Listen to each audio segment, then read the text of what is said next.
And LOC దగ్గర ఏం జరుగుతోంది అన్నది ఒక్కసారి కొంత మనం విదేశాంగ శాఖ ప్రెస్ మీట్ చూస్తే అర్థమవుతుంది. కొంతవరకు ముందుకొచ్చే ప్రయత్నం చేస్తోంది పాకిస్తాన్కి సంబంధించిన ఆర్మీ అని చెప్తున్నారు. ఒకవైపు ఎయిర్ స్పేస్ పైన దాడులు చేస్తూనే ఇక్కడ బార్డర్ కుండా కూడా ముందుకొచ్చే ప్రయత్నం చేస్తోంది, మనం అడ్డుకుంటున్నామని చెప్పి. ఇటు ఎయిదర్ ఇండియా సైడ్ నుంచి కానీ ఆర్ పాకిస్తాన్ సైడ్ నుంచి కానీ నిజంగా బార్డర్స్ క్రాస్ చేసి వేరే దేశంలోకి ప్రవేశించే అవకాశం ఎంతవరకు ఉంటుంది?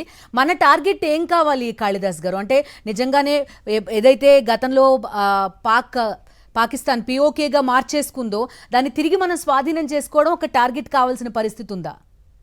మీరు అడిగిన 2-3 ప్రశ్నలకు సమాధానం చెప్తానమ్మా. ముందు ఎల్ఓసికి బార్డర్కి తేడా ఏంటో చెప్తాను.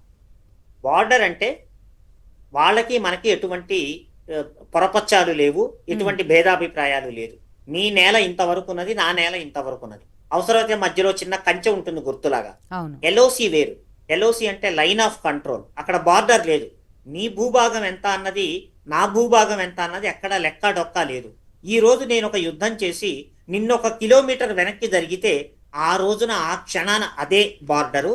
వాళ్ళు నన్ను 1 కిలోమీటర్లో 2 కిలోమీటర్లో వెనక్కి నెడితే ఆ రోజున ఆ క్షణాన అదే బార్డర్. ఇది మారుతూ ఉంటుంది. మనం ముందుకు వెళ్ళాలా, వాళ్ళు ముందుకు వెళ్తారా, లేకపోతే ఉన్న చోటు నుంచే ఉన్నట్టు కాల్చుకుంటారా? ఇవన్నీ రోజు జరుగుతున్నవి, ఈ రోజు కాదు. ఎల్ఓసి నా చిన్నప్పటి నుంచి ఫైరింగ్ అవుతుంది. కాకపోతే ఇటువంటి ఉద్రిక్తలవి ఉన్నప్పుడు ఫైరింగ్ అది ఎక్కువగా అవుతుంది.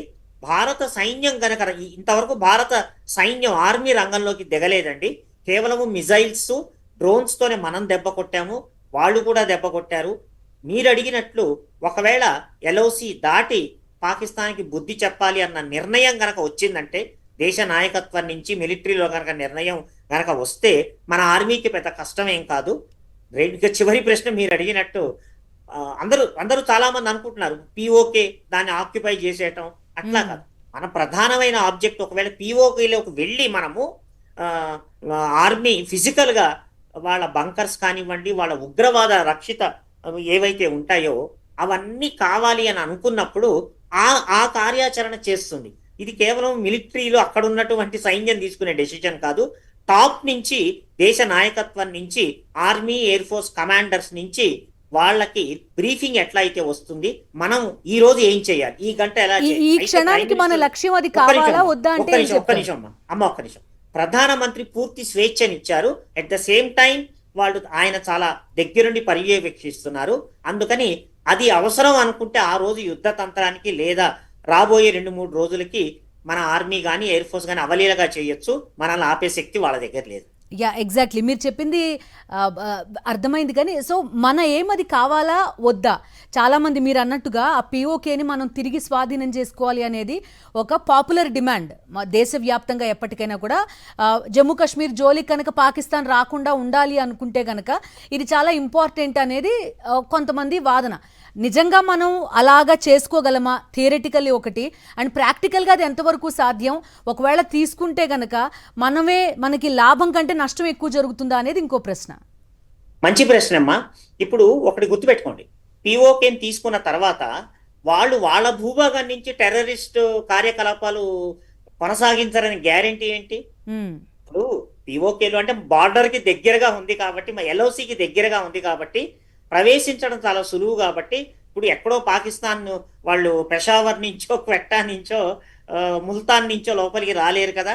సో అక్కడ ఎల్ఓసి అనేది ఎక్కడ ఒకటి గుర్తుపెట్టుకోండి అమ్మా, ఈ బార్డర్స్ ఎల్ఓసీలు అనేవి నేల మీద గీత గీసినట్టు లేదా మనం చక్కగా లేఅవుట్లు వేసుకొని ప్లాట్లు గీసుకొని కట్టుకున్నట్టు ఏమీ ఉండవమ్మా. అది ఉజ్జాయింపుగా ఉంటాయి. ఓకే, ఈ చెట్టు ఈ లోయ వాళ్ళది, తర్వాత నాది, ఈ లెక్కలో ఉంటాయి. అందువల్ల ఆ తర్వాత పాకిస్తాన్ తన పందా మార్చుకుంటుందని గ్యారెంటీ ఎక్కడైనా ఉందా? ఏమాత్రం లేదు. ఒకటి గుర్తుపెట్టుకోండి, మనం ఎన్ని రకాలుగా బుద్ధి చెప్పినా, చావ చిత కొట్టినా కూడా వాళ్ళ మనసులో భారతీయులంటే మొత్తం హిందువులు, వీళ్ళు దుర్మార్గులన్న నీచమైన భావన నెలకొని ఉన్నది వాళ్ళకి. చాలా అన్యాయంగా, ఇందాకే ఓవైసీ గారి ఇంటర్వ్యూ చూశాను, అద్భుతంగా చెప్పారు వారు. వాళ్ళు ఇస్లాం పేరు మీద ఇస్లాంకి చెడ్డ పేరు తెస్తున్నారు ఈ పాకిస్తాన్ వాళ్ళు అని చెప్పి చాలా అద్భుతంగా చెప్పారు. వాళ్ళు ఆ మత మౌఢ్యాన్ని, రాడికల్ ఇస్లామిక్ కాంబినేషన్తో యువతని చెడగొట్టి వాళ్ళు ఇలా వాడుకుంటున్నారు. కేవలం 2 రీజన్స్ అమ్మా. కాశ్మీర్ కాకుండా పోయింది, 4 యుద్ధాలు చేశారు కార్గిల్ దాకా, చావు దెబ్బ తిన్నారు. రెండవది బంగ్లాదేశ్ యుద్ధంలో వాళ్ళ ఎడమ భుజం విరిగిపోయి ఈస్ట్ పాకిస్తాను బెంగాలీ ముస్లిమ్స్ ఇది బంగ్లాదేశ్గా అవతరించింది. ఈ రెండు ఘోర అవమానాలు తట్టుకోలేక ఈ రోజు వరకు ఇలా చేస్తున్నారు. ఇప్పుడు ఆపరేషన్ సింధూర్ ద్వారా కూడా వాళ్ళు మూతిపడ రాలిపోతాయి. చిట్ట చివరి తీవ్రవాది అంతమయ్యేదాకా కూడా నన్ను అడిగితే ఆపరేషన్ సింధూర్ అవ్వకూడదు. అదే మన మెయిన్ టార్గెట్ కావాలి. ఓకే. అండ్ అక్కడ పాకిస్తాన్ డిఫాక్టో హెడ్ మునీర్ అనే వ్యక్తి లేటెస్ట్గా కూడా మీరు ఇస్లాం కోసం ఫైట్ చేయండి అని అక్కడ సోల్జర్స్కి నూరిపోస్తున్న పరిస్థితి. ఏ దేశపు ఆర్మీ చీఫ్ కూడా వాళ్ళ సైనికులకి మన దేశం కోసం పోరాడండి, మన భూభాగం కోసం, మన ప్రజల కోసం, భూభాగం కోసం పోరాడండి అని చెప్తారు. ఆయన ఇస్లాం కోసం పోరాడండి అని అక్కడ కూడా మతాన్నే నూరిపోసే ప్రయత్నం. ఆ దేశమే మత ప్రాతిపాదికనే ఏర్పడ్డది. ఆ దేశము మత ప్రాతిపాదికనే విద్వేషాలు చిమ్ముకుంటూ వస్తున్నది. ఉదాహరణకు ఒక క్రికెట్ మ్యాచ్ తీసుకోండి అమ్మా. క్రికెట్ మ్యాచ్లో ఓడిపోతే కొన్ని వందల వేల మంది టీవీ సెట్లు తీసుకొచ్చి కింద పడేసి పగల కొడతారు. అంటే ఒకరోజు ఇండియాతో ఓడిపోతే అంత అంత పని చేయొచ్చా? రేపు నువ్వు గెలవచ్చు. కానీ జాగ్రత్తగా సునిశ్చితంగా నేను చాలాసార్లు ఆ వీడియోలు చూసినప్పుడు వాళ్ళు ఏమంటున్నారంటే, మేము భారత్తో కాదు ఓడిపోయినందుకు మాకు బాధ, హిందువుల చేతిలో ఓడిపోయాము. అంటే ఎంత నరాన మత విద్వేషము, మత మౌఢ్యము, జాడ్యము ఆ నరాన రక్తాలలో, వాళ్ళ రుధిరాలలో ఉన్నది అన్నది చూస్తే చాలా ఆశ్చర్యంగా ఉంటుంది. కేవలము ఆ మత మౌఢ్యం అనే పొయ్యిని వెలిగించి, గాడి పొయ్యిని వెలిగించి ఇంత నీచమైన స్థితికి పాకిస్తాన్ అనే దేశం ఎదుగుతోంది. ఈ రోజు వరకు ఎదుగుతుంది. వాళ్ళకి ఆ మత మౌఢ్యం పోదమ్మా. కానీ ఆర్మీ చీఫ్ స్థాయి వ్యక్తి అలా మాట్లాడకూడదు కదా అనేది పాయింట్. అంటే అదే ఒక క్వాలిఫికేషన్ కూడా అయిపోయింది ఆర్మీ చీఫ్ కావడానికి అక్కడ అనేది. ప్రజాస్వామ్యమా మతమా ఈ రెండిట్లో ఏది కావాలి అంటే మీకు మతమే కావాలి అని నువ్వు ఆర్మీ చీఫ్ స్థాయి ఒక డిఫాక్టో హెడ్ లాంటి వ్యక్తిని అక్కడ తీసుకొచ్చి కూర్చోబెడితే ప్రతి ఒక్కడు అలాగే మాట్లాడతాడమ్మా.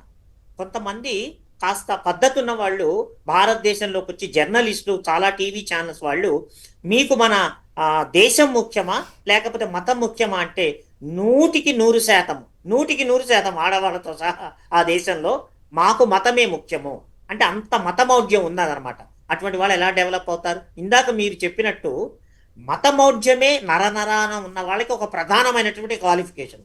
ఇది మనకి చాలా ఆశ్చర్యంగా, విచిత్రంగా అనిపించవచ్చు. ఎందుకంటే మన సంస్కారం వేరు, మన సనాతన ధర్మం వేరు, మన దేశ పద్ధతి వేరు.